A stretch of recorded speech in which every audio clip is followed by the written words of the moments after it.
When the trio entered the store, Harry got a funny feeling. There was something eye-catching about the shoppers, even though he rarely paid attention to them. It wasn't that he judged, but he felt like something was wrong. His gut instinct was right, but the cashier didn't know it. When they tried to pay, alarm bells rang in his head. Watching them carefully, he narrowed his eyes. It was the man from the couple who took the lead, despite the homeless man accompanying them. Why were they doing that?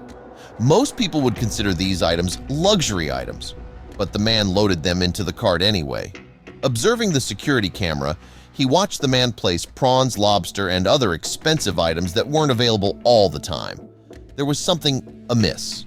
He noticed their route would put them right in front of his counter. By the minute, they were getting closer to the front door and his counter. It didn't take long for the couple to get to his counter, while the homeless man stood on the other side of the cart. While Harry was scanning the items on the counter and unpacking their cart, he noticed something that made his hair stand on end. There was one item in particular that seemed out of place. There was just no sense in it. Before he could do anything else, he was interrupted by the man who said, "Hi there, we're buying all of this for a homeless man. Certainly he deserves it." But Harry did not agree. Increasingly suspicious, Harry's eyes narrowed. Their decision to pay was the final nail in the coffin. They used a method that would make him weak at the knees and almost fall. Throughout his life, Harry Olsen lived in Pennsylvania. He studied television and film at night, pursuing his passion. One day, he dreamed of directing a film. Despite the difficulties, Harry always did his best to make things work. It was at least convenient to live alone with only one cat. There was only one thing he had to worry about: himself. As a cashier, he earned a modest living. Despite his lack of money, he needed every penny to survive.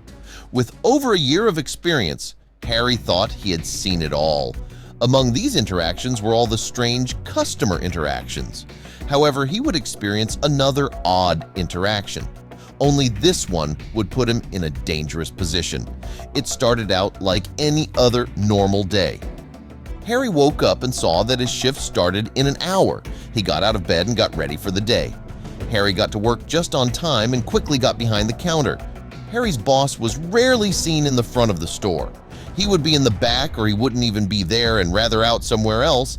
This meant that he was largely alone. His co-workers were generally tending to their own jobs, like taking stock or packing the shelves. That meant that at the front of the store, he had to deal with problems personally. Harry didn't want to judge the homeless man too harshly. When the man from the couple turned around and spoke to him in a friendly manner, it was clear that they were together. But what was the arrangement? Harry decided to keep a closer eye on all of them as they made their way through the store. They must have been buying him groceries. His heart warmed, thinking that there were still good people in the world. Then they started to make Harry doubt their intentions as they started packing things he didn't expect. They weren't carefully picking out items. They were careless, knocking anything they saw into the cart without a second thought.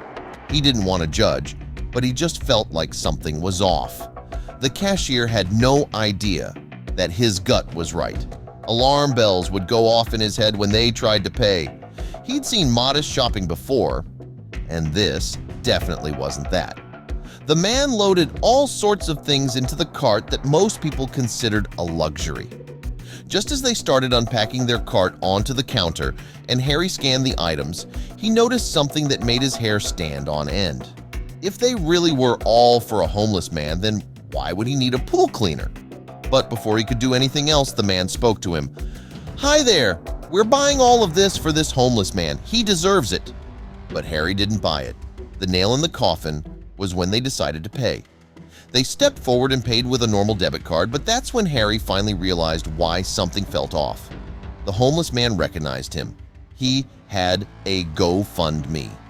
Harry had seen the homeless man on a GoFundMe page.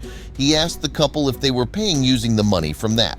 They nodded but insisted that the groceries were his, and they were using their card because he didn't have one. Harry had heard enough. He reached underneath the counter and pushed the panic button. It automatically dispatched a police officer to the store. The police arrived shortly after and detained the couple. They released them temporarily and launched an investigation. They were found to have been using the GoFundMe money they raised for the homeless man on themselves. The homeless man, whose name was Eric Whitaker, ended up getting the remaining money. As for the couple, they had to pay a hefty fine and were sentenced to 5 years in prison on conspiracy charges.